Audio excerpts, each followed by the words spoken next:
اعوذ باللہ من الشیطان الرجیم، بسم اللہ الرحمن الرحیم۔ السلام علیکم بھائیوں اور بہنوں، امید ہے آپ سب لوگ اللہ تعالیٰ کے فضل و کرم سے خیریت سے ہوں گے اور دعا کرتے ہیں کہ اللہ تعالیٰ ہم سب کی پریشانیاں دور فرمائے، رحم فرمائے اور ہمیں 5 وقت کی نماز کے ساتھ قرآن پاک پڑھنے کی بھی توفیق عطا فرمائے، آمین۔ بھائیوں اور بہنوں، درود پاک پڑھنے کی بہت زیادہ فضیلت ہے۔ آئیں حصول برکت کے لیے ایک دفعہ ہم سب مل کر درود پاک پڑھتے ہیں۔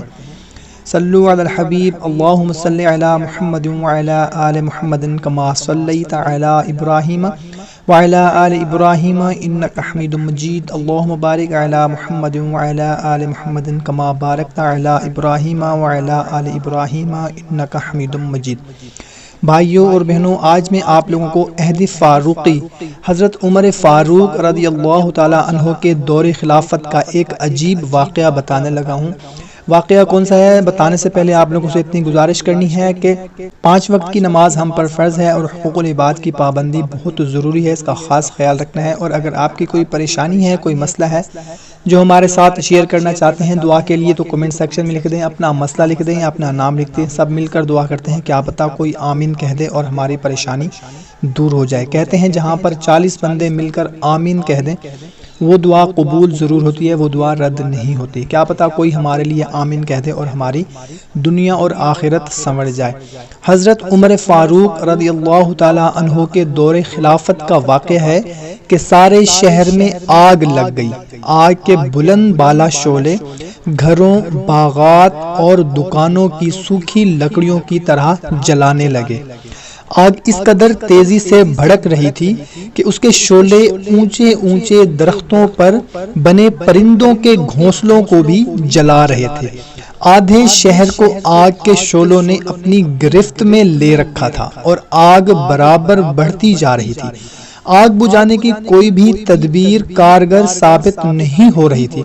پانی کی مشکیں ڈالنے سے آگ مزید بھڑک اٹھتی۔ یوں معلوم ہوتا تھا کہ پانی آگ بجھا نہیں رہا بلکہ آگ کو تیز کر رہا ہے۔ ایسے لگ رہا تھا جیسے آگ کو اللہ تعالیٰ سے مدد پہنچ رہی ہو، اس کی لپیٹیں بڑھتی جا رہی تھیں۔ جب لوگ آگ پر قابو پانے میں ناکام ہو گئے تو گھبرائے ہوئے حضرت عمر فاروق رضی اللہ تعالیٰ عنہ کے پاس آئے اور کہا، امیر المومنین، ہمارے گھروں، باغات اور دکانوں کو لگی ہوئی آگ پانی سے نہیں بجھ رہی۔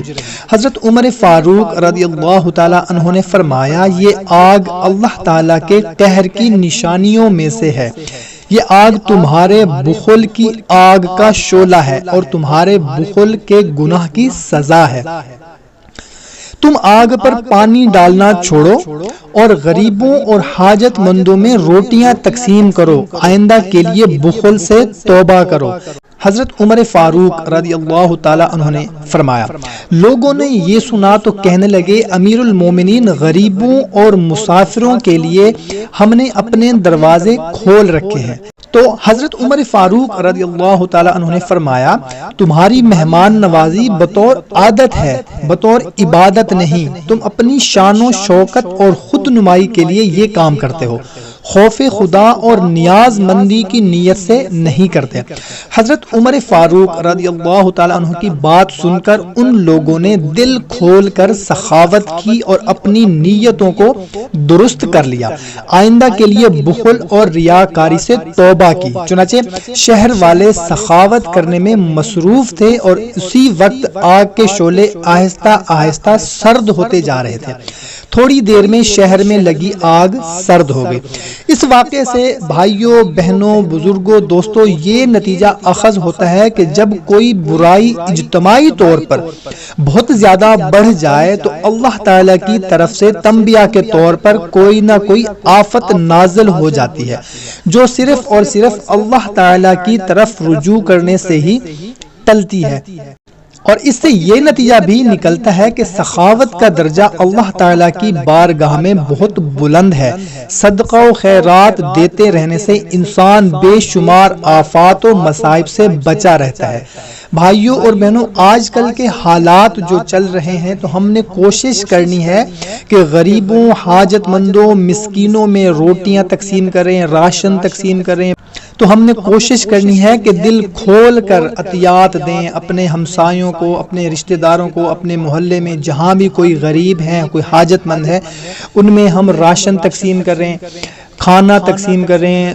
جو بھی آپ کی حیثیت ہے اس حیثیت کے مطابق دل کھول کر خیرات صدقہ کریں، انشاءاللہ تعالی ضرور ہمیں بھی اس مصیبت سے نجات ملے گی، اس وبا سے نجات ملے گی۔ کوشش کیا کریں کہ اچھی بات کو شیئر ضرور کر دیا کریں، کیونکہ اچھی بات کو شیئر کرنا صدقہ جاریہ ہے۔ تو ہمیں دیں اجازت، ملتے ہیں نیکسٹ ویڈیو میں۔ اللہ حافظ۔